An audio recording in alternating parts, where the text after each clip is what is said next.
Welcome back to My Seminary Life. I'm your host, Brandon Knight, and today on the show, we're going to work on a paper. I have an assignment that I need to write on how COVID-19, the pandemic, affected church ministry. This is actually going to be a two-parter. We got an interview today as part of a paper requirement. I'm going to be talking about a book I have to read on this topic as well in an upcoming episode.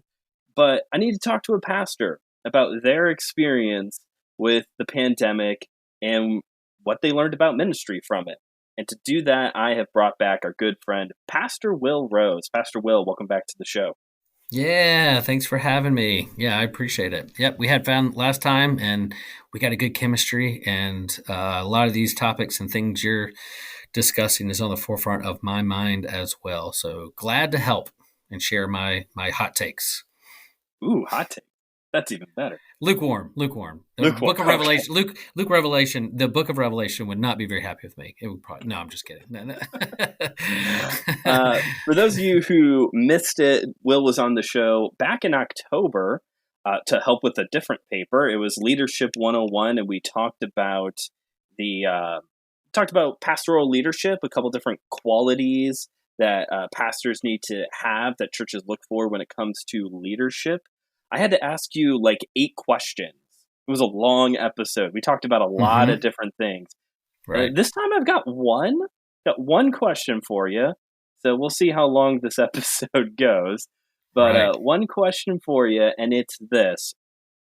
What are 3 things that you learned about ministry from the COVID-19 pandemic? And we were talking a little bit before we started recording. You said you had a couple things in mind already, but just so you know, and so the listeners know at home, this can be anything from new practices that you had to implement, skills you had to learn, mentalities you had to adopt. I'm assuming as we all work on these different papers, we're all going to hear so many different things. So why don't you go ahead and get us started with the first thing? What was one of the first things that you learned about ministry from this era of history? Yeah. So yeah, one question, but a 3-parter. So you say 3 things. So it's really, kind of like 3 questions here. Yeah. It's Trinitarian. A Trinitarian question. Yeah, to kind of get us started, like when I was in seminary, I remember being young in seminary, 20-something dude, and looking up to like retired pastors who, I'm 50 now, so like I was 20-something, and looking up to pastors who were retired, who were pastors during like World War II. And I remember thinking like, good night, like how did you do that? Like, what was it like sending people to war and then them not coming back, and then wrestling with like all the geopolitics and all the stuff that was going on that era? And they just kind of looked at me as like, we did what we had to do. We responded. The gospel endures, and I was just always looked up to them and felt very, very sheltered. Well, I now know that like when I'm a retired pastor, there's going to be some young seminarians going to be like, you were a pastor during the 2020s? How did you survive? What did you do? Like global pandemic, January 6th, Trumpism, geopolitics, like all that stuff. You're like, how did you survive? And I could be like, we did what we had to do. And the gospel endures, and the gates of hell will not prevail against against the church. So you just kind of hold on to those things. So like, I no longer feel sheltered. I no longer like, we definitely been through it and coming through it. And so coming on the other end of a global pandemic, not that it's over, but there's definitely a new normal that we're wrestling with when it comes to ministry. I think some of the big questions that we were wrestling with before the pandemic, like church attendance and the Pew Research saying that not as people are ditching church and has mistrust in institutions and less religious or whatever that is, spiritual but not religious. I think those questions were there before the pandemic, but the pandemic definitely accelerated them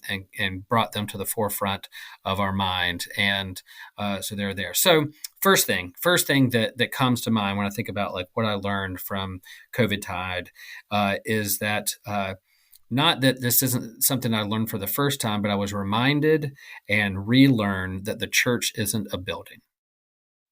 So it's the people, and yes, our worship space, our church buildings is a sanctuary where people can come and detach from their other aspects of life to have a safe haven, to have a spiritual refuge, to have a sacred space, holy ground to partake in word and sacrament and be nourished for the rest of the week. But when the global pandemic said, hey, shut your doors, don't gather in person for the well-being and the health of your church, we had to then say, okay, what does church look like? What does it mean to be the church? Well, guess what?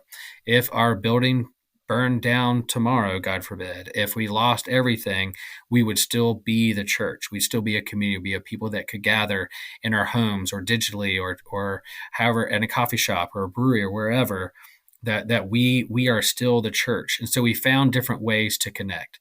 Yeah, we didn't gather on Sunday mornings or Wednesday evenings for worship and fellowship and faith formation stuff, but we were gathering and staying connected in other ways, whether that was online streaming or through social media or Zooms or still being together but social distancing and that kind of stuff. We found ways to connect. So I think it shook my church out of some complacency. I hate that a global pandemic, um, it took a global pandemic to kind of shake us out of complacency to ask, because I was already asking that question, like, hey, what does it look like to be the church during the whole week? Monday through Saturday, not just Sunday morning.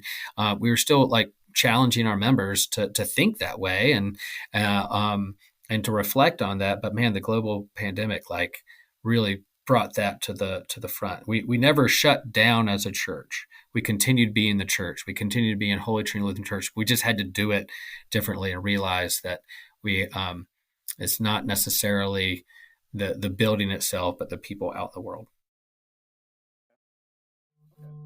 Uh, you've hit the nail on the head right off the bat with one of the biggest things that we all were debating during this time period, because this is something that many Christians have proclaimed week after week on in Sunday, is that the church is not the building, people Mm-hmm. gathered together.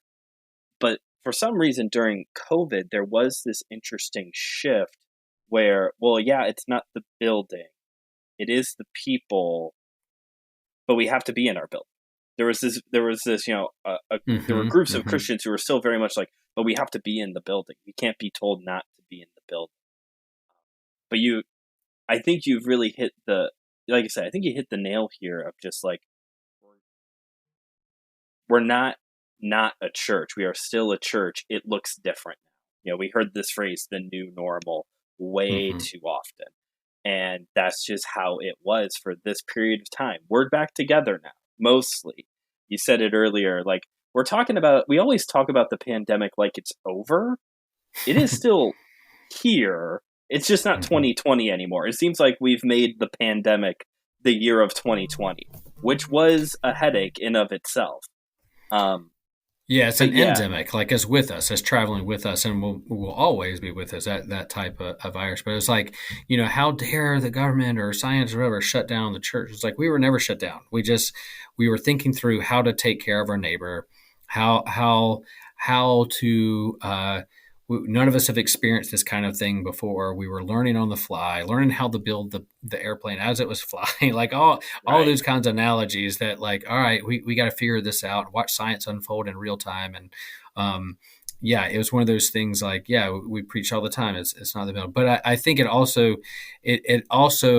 for people who took advantage or was kind of complacent about their church and their space, once you kind of take it away and say you can't come, they're like, wait a minute, I really care for this space. I really miss Hmm. this time on Sunday morning. I miss seeing my neighbor across the pew, or how is so and so doing? I could look out at the camera and say, "Hey, welcome. God loves you," and preach the word. But man, there's so much to be said about looking across the sanctuary and reading people's postures and faces through it all. Like, Shirley, who's normally upbeat and always has a resting smile face.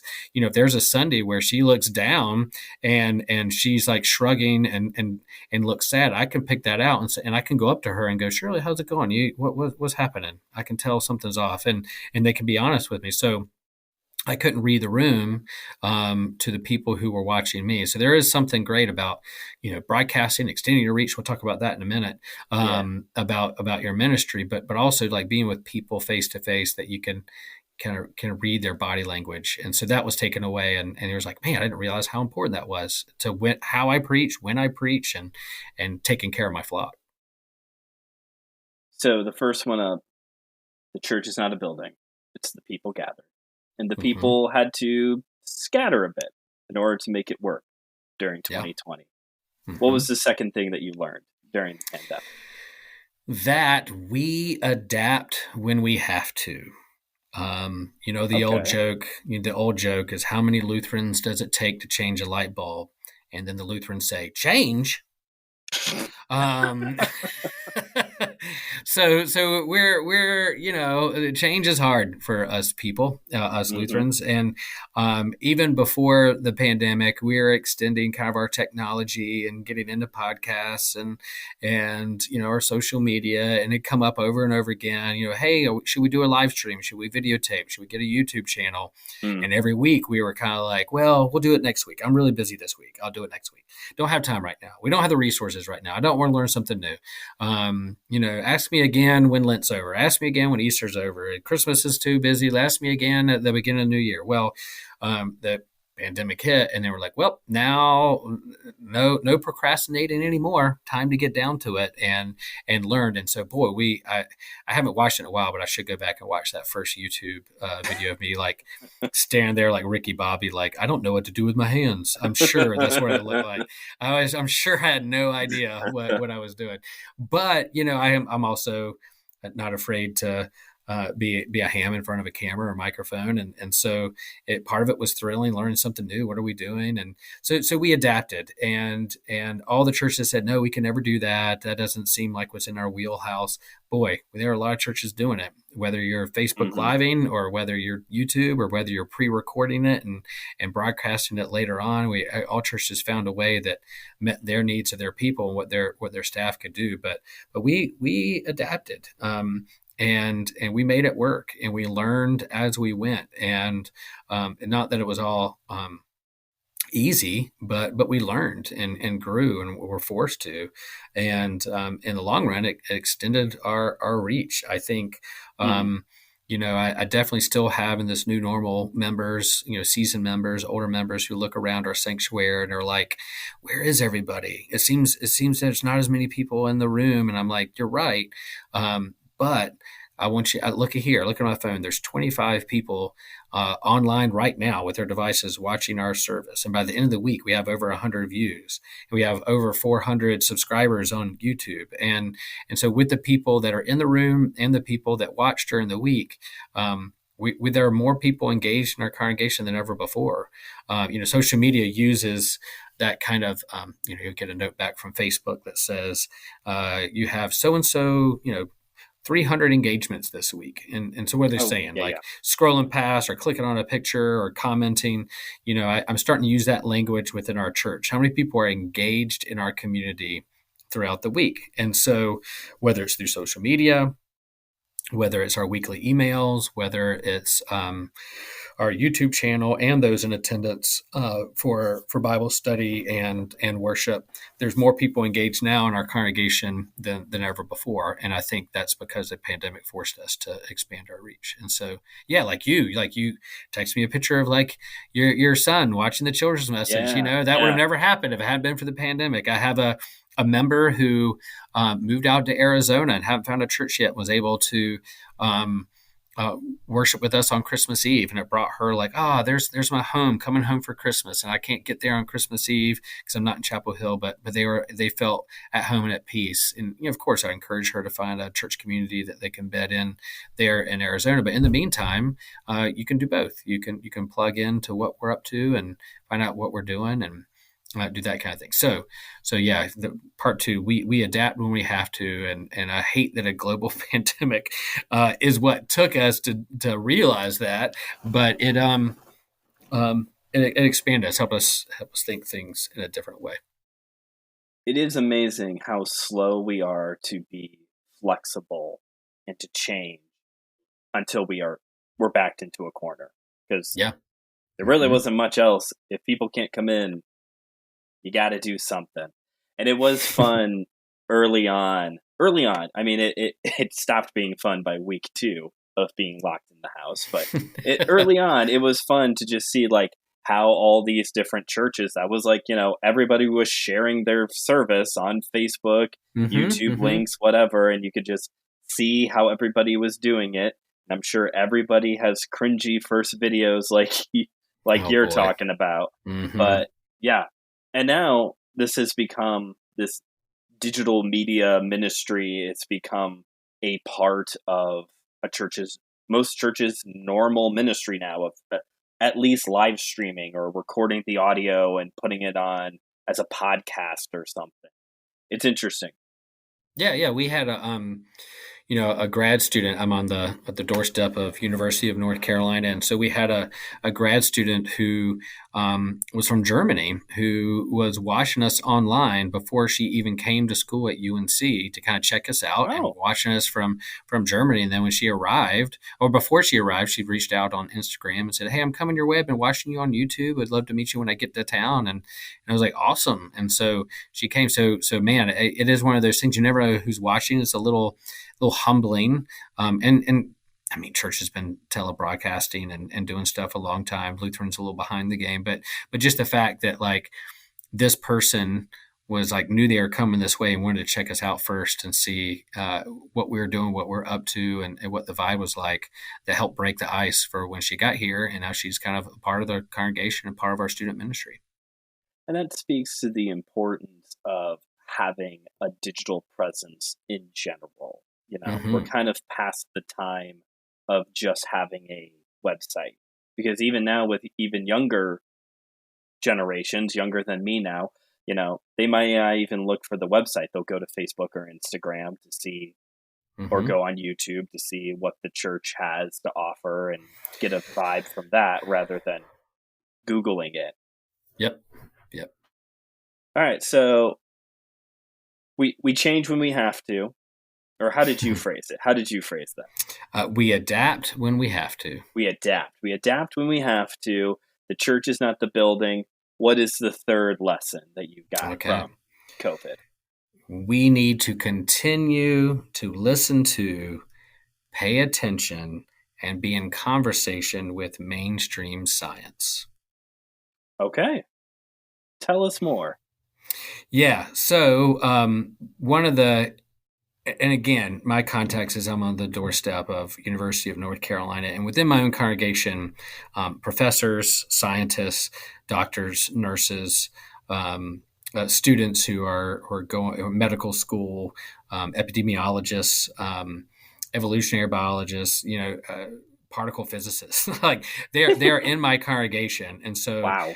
yeah, I'm definitely not the smartest person in the room when I gather, but I'm pretty good at making connections and bringing people together and finding the right resources for people. So that's kind of fun to kind of uh, be a matchmaker with students and Mm. professionals and faith, and never a dull moment with good questions that they're asking. So I think a theology that's engaged with science is in a healthy way is for the vitality and long-term health of the church. It doesn't mean you have to always agree on everything. Doesn't mean you have to understand everything. It just, I think, a healthy conversation between the two um, is for the vitality and longevity of the church. If it's going to survive, it has to be. And so, one of the frustrating things with COVID was that we were watching science in real time. At one part, there was like, no, you don't need masks. Another part, that you do need masks. Well, here comes the vaccine. Well, just for this age group, and well, maybe you should wash your groceries. Well, maybe not. I hope you have a good ventilation system because it's airborne. We are watching this happen in real time, and that's frustrating for us who are looking for answers. And a lot of people do weird things when they get scared or they're grieving. So you kind of lash out and ask questions and blame and that kind of thing. But we're watching this unfold, and so if you understand the nature of science and the scientific process and experiments and learning as you go and things changing, is maybe not as frustrating. But I think us watching it, we kind of like, we wanted this to be over in a week or a month, but it's years. And you're watching, we want the vaccine. We want medicine now, but it's going to take time. And well, it came out too soon. I don't know if I trust it or not. It's like, wow, what do you want? Right. So all that, so you kind of watch that happen. But the neat thing for our congregation is that, right outside my door down Franklin Street, here in Chapel Hill, there's like 4 or 5 like mainstream denominational churches right there. So we have Okay. us, Holy Trinity Lutheran, Chapel of the Cross Episcopal, University Methodist, University Presbyterian, and University Baptist. So it's kind of like church row. So it's like, we have fraternity row. Well, we have church row. We're kind of clumped here together. And so we would go on, before the pandemic, the pastors meet once a month or every other month for lunch just to check in, say how you're doing, and camaraderie and colleagues, and give each other high fives and say, hang in there, you got this. Hmm. But then the pandemic happened. We're like, okay, let's get together. What are we doing? What are you doing? Let's Hmm. not be in competition with one another or send mixed messages. Let's be a united front in terms of how we, you know, close our doors, open our doors, mask or no mask, vaccines or no vaccine. Like, we wanted to all be on the same page. Not that we all had to do church the same way on Sunday morning, pre-recorded or live or Facebook or YouTube, but we all wanted to be. So we just came right together. And then there's a member of University Methodist, Dr. Wes Wallace, who's head of emergency medicine at UNC Hospital, one of the best hospitals in the nation. And so he was our weekly consultant to say, here are the Oh, numbers. Here's what we're learning. We would meet like Monday at 10 o'clock every Monday throughout the pandemic. And we gather, and Dr. Wallace would give his presentation of like, here's what we know about the virus. Here's what we don't know.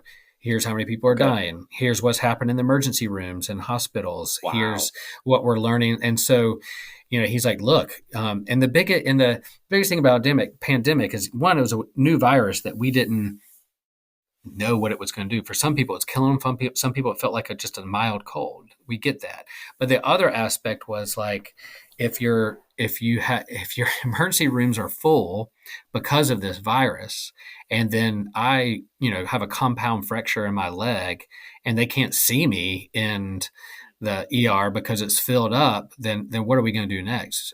So he was really come from the angle of like, this is for like national health care thing, and here's how we can take care of one another. So there's no conspiracy. He didn't come with us and like, well, this is what we need because they're pushing, a new medicine. He was just like, no, I care for my congregation. I care for University Methodist. I want to make sure it's healthy, and I don't want this person that I love across the pew to die. And so he was coming from that angle, and from that, that brought us together, and we were able to learn and ask questions along the way.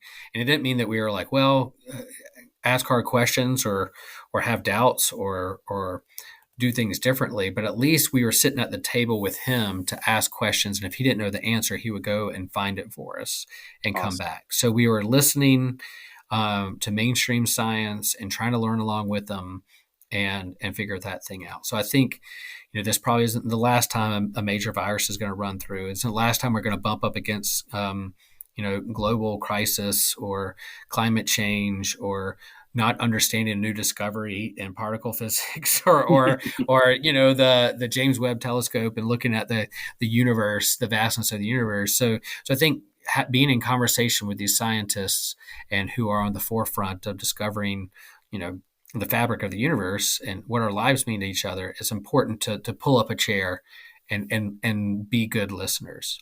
Doesn't mean we don't have a voice, doesn't mean we can't ask good questions, doesn't mean there's not tension on the line between aspects of religion and theology and faith with science, but at least pull up a table and have a posture of humility to listen and learn. um, That yeah. is, but before we even get on the science part, that is awesome that you've had that network of pastors to begin with.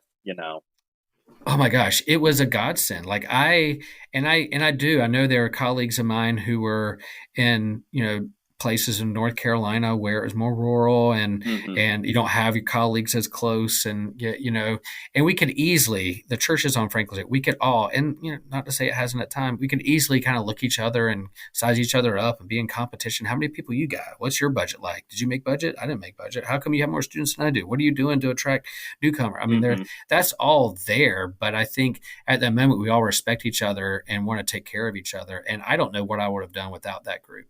Like in terms of That's my awesome. mental health, being able to bring that credibility back to the congregation to say we're meeting as a collective of churches and different denominations with a scientist to kind of help us work through these things, and they listened and were thinking through it with me. So it was absolutely vital. Um, in our well-being and health of a church to have that kind of, and that was another thing, like in terms of being adapting when we have to and Hmm. figuring out YouTube or whatever. Now we're like, oh, we're forced together. It took a global pandemic for us to meet more often, to get to know each other and care for each other. And then later on that summer when the all the stuff went down with George Floyd and Black Lives Matter and protests on Franklin Street and the university and thinking through like racial justice, we were able to come together with the Black churches in our community and who are part of those conversations to listen and to work through that as well. And then we got to like education, and so our students who were, you know, struggling because they had to do distance learning and learn from home. We are like, how can we help the kids in our community? And so we help fund and support um, like a tutoring school program to help kids who are falling behind in school because they couldn't be in the classroom. So it led for us to support that in the community. So all of that just kind of unfolded for us to work together and help do things, for the well-being and thriving of our community. That's awesome.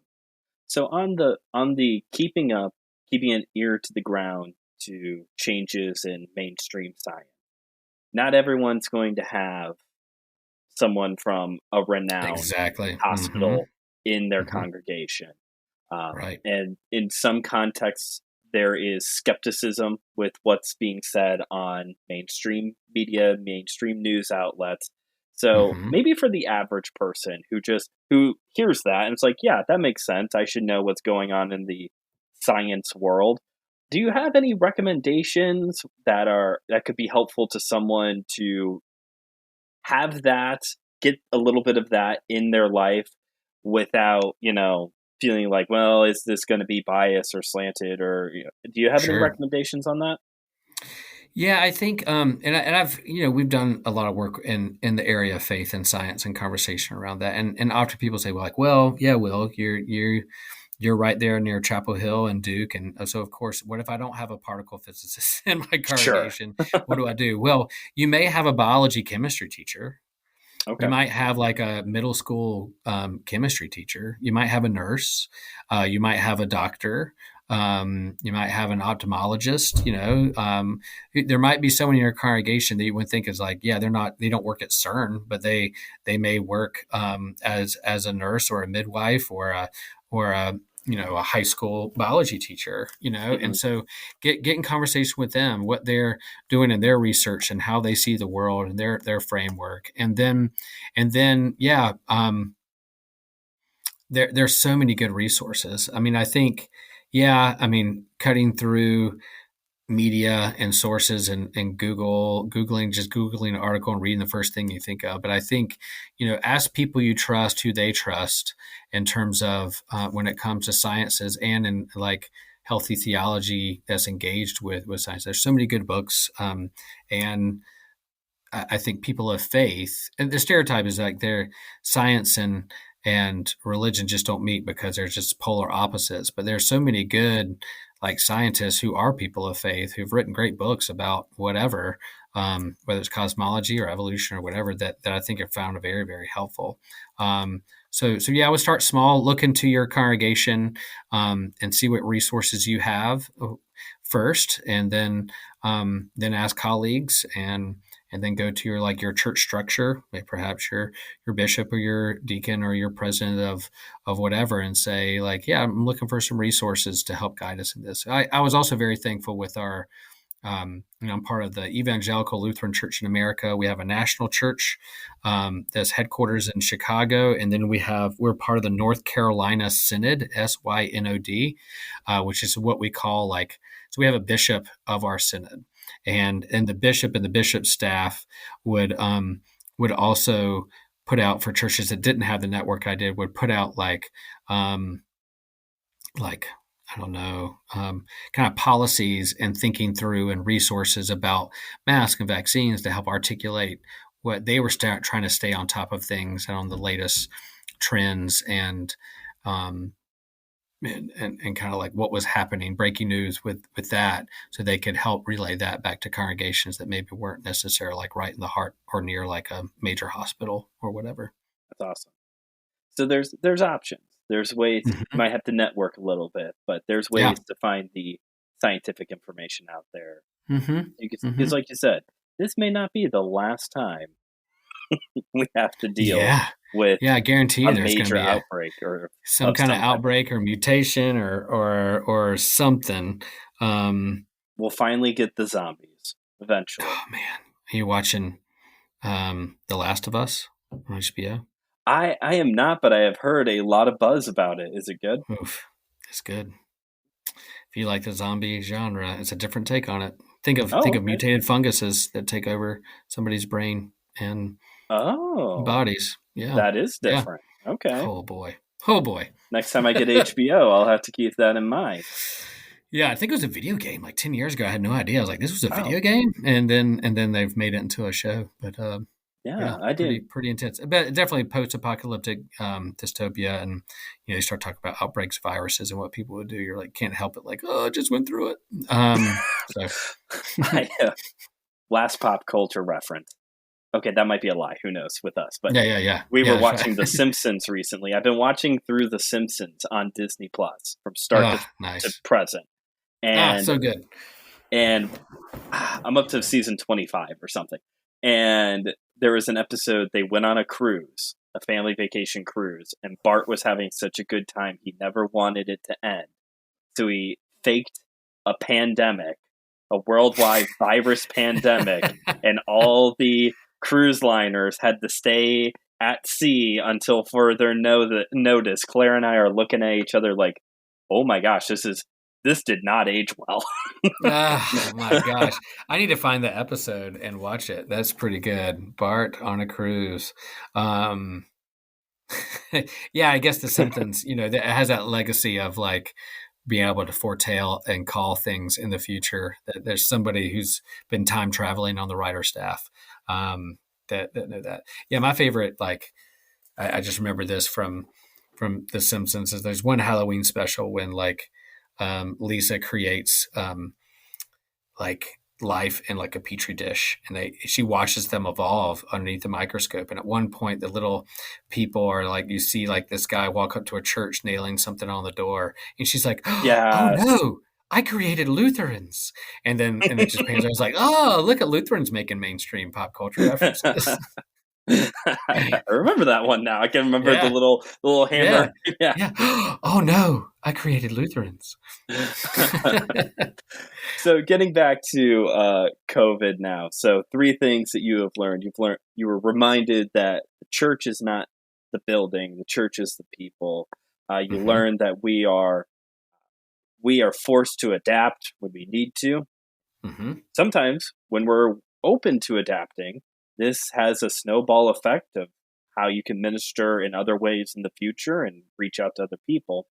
And third, you're just talking about keeping it keeping an ear open, paying attention to what's going on with science and mainstream science, and maybe also not being quick to judge as the information is coming out, because masks rules were changing frequently. The or the vaccine's ready, the vaccine's not ready. Like a little bit of patience. It's scary, but we need a little bit of patience too during that as well. Right, right. Science is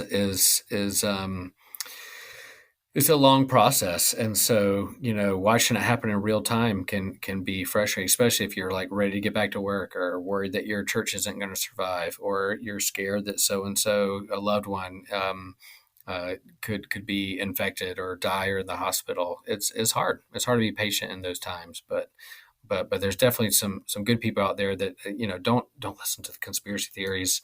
Not everything is a conspiracy theory. There's people who really care for, and that's what Dr. Walsh really. I was like, yeah, you could see. Oh, of course, he's emergency director of emergency medicine at UNC. Of course, he wants his hospital be profitable. But like, no, he was coming to us because he cared for his church and congregation, his people, and his pastor. Well, Pastor Will, I've really appreciated this conversation we've had. I'll let you know how the paper goes. Oh, yeah. Let me read it But when you're done. if people wanted to drop in and check out your church service, where can they find that? There you go. Okay, we are located in Chapel Hill, North Carolina, Holy Trinity Lutheran Church. That's our physical space. Our digital space, you can find us. We're on Facebook, we're on Twitter, we're on Instagram as well. And then our handle on YouTube is Holy Trinity Chapel Hill. And so you can find us on YouTube as well. I'll include a link for the YouTube channel because, as Yeah, Will talked about earlier, we do watch the service regularly. That was actually part of our Advent season. We really enjoyed the Wednesday services nice. going through that Hmm. children's book. That was cool. I'll have to remember Yeah. that for a future idea. Find some good children's books to inspire Hmm. adult lessons. That's cool. Um, Nice. and you're also one of the hosts over at Systematic Geekology. If you can't tell, Will is a bit of a geek.